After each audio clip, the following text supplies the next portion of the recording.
And welcome back to The World Tonight. I'm talking to EPA Administrator Michael Regan, and we are talking about all things related to infrastructure and the EPA's role in that, but also about climate change. We've seen fires globally around the world erupting in places that we never deemed as a hotspot to fires. We've seen flooding taking place in Europe, more than 100-year flood, 1,000-year flood, if you will.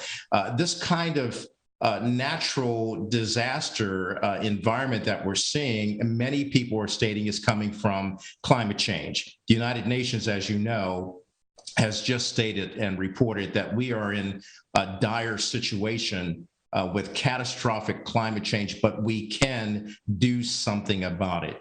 From your vantage point as the EPA administrator for the Biden-Harris administration, what can we do in the United States to mitigate the problems that we're seeing, for example, on the West Coast with all of the wildfires and of course, the smoke getting into our atmosphere, creating a lot of toxic air and pollutants for people throughout the country who have to inhale that. What can the EPA do, sir? You know, Kelly, the first thing that we can do is follow the science. When we look at this IPCC report, when we listen to what the scientists are saying, this is a very serious situation. So as we listen to the science, one of the things that we must do, we must provide the American people with the data. At EPA, we have put critical data points on our website so that people can prepare themselves. But also EPA has some very strong regulatory authority to look at how we reduce greenhouse gas emissions that is really, exacerbating some of these climate impacts. I'll give you an example. Transportation contributes to 29% of this global warming problem. 29% of those emissions are coming from transportation sector. And just last week, the president signed an executive order that really strives to have 50% of new vehicle sales by 2030 come from zero emission vehicles. We also simultaneously issued a proposed rulemaking that begins to look at cars, trucks, SUVs from the years 2022 to 2023 to 2026, reducing that emissions profile. On the transportation side, we're taking action. We're also looking at methane. Methane is a highly potent greenhouse gas. We saw the IPCC report call out methane. We're going to issue a proposed regulation next month to reduce methane from the oil and gas sector. And then we're also looking at regulating our power plant sector. So in addition to what the president's doing legislatively with Congress, each of our cabinet agencies has responsibilities to take action. And at EPA, we are taking action. Yesterday, I spoke with the mayor of Houston, Texas. Of course, that is known as the energy capital of the world.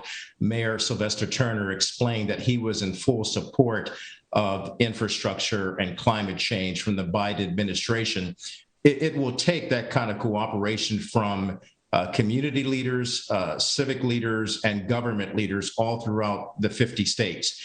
From a bipartisan standpoint, do you think you have enough support from the Senate on Republican and Democrat side, as well as in the House, to move forward with the human infrastructure plan, which would be the $3.5 trillion plan that will help not only to stem the tide of climate change, but as you stated earlier, create a rising tide for all Americans? Absolutely. You know, there are many that have said bipartisanship is dead, and President Biden has demonstrated that it's not with the bipartisan infrastructure deal. And if there is anyone who knows how to reach across the aisle and work with Congress, it's President Biden. And I think we'll see a continual movement in the direction of these solutions that benefit all Americans. You know, Kelly, the reality is when we look at the impacts of COVID-19 or climate change, they don't discriminate. They don't tackle Republicans or Democrats. They're tackling Americans. The inability to move forward as a country like we did prior or pre-pandemic, the inability to move as quickly as we'd like because of the impacts of climate change. The president is laser focused on what we need to do as a country I'd like to say 19 Republicans in the Senate signed on to the bipartisan infrastructure deal when there were some that said we would get no Republican support. I'm very optimistic that the president can lead and continue to lean forward. Administrator Regan, before we go, I know you've got a lot to do, but I need to ask you a very important question. There are a lot of young Black Americans who are looking at this and watching you, and they're saying, how can I accomplish the kinds of things that you have accomplished in your years and your service to this country? You are a young man, a young African-American man serving the President of the United States as a member of his administration in a very important role as the administrator of the EPA. What's your message to young Black Americans who are getting ready to go back to college? Some of them are already back in school. They've been dealing with the COVID pandemic. They've seen the disruption that it's caused along racial lines. They've seen racism throughout this country. They've seen the need for police reform and voting rights, particularly since George Floyd's death and the death of Representative John Lewis, who was a hero in the Senate, a conscience of, in the Congress. What's your message to Black Americans? How can they achieve more and do more against all odds?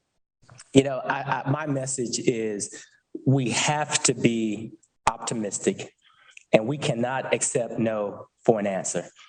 You mentioned John Lewis. There are so many people that have come before us. We're standing on their shoulders. They fought so that we could have these opportunities.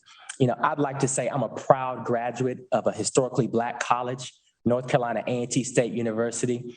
When many say that our universities are not competitive, that's just not the truth. We cannot accept the answer no.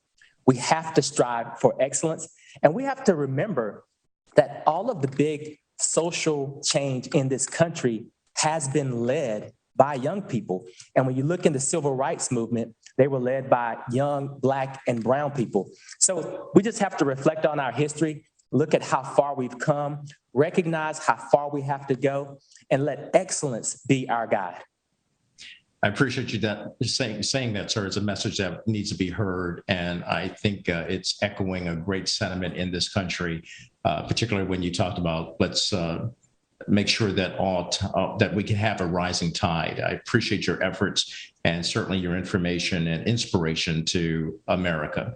EPA Administrator Michael Regan, thank you for joining us today on The World.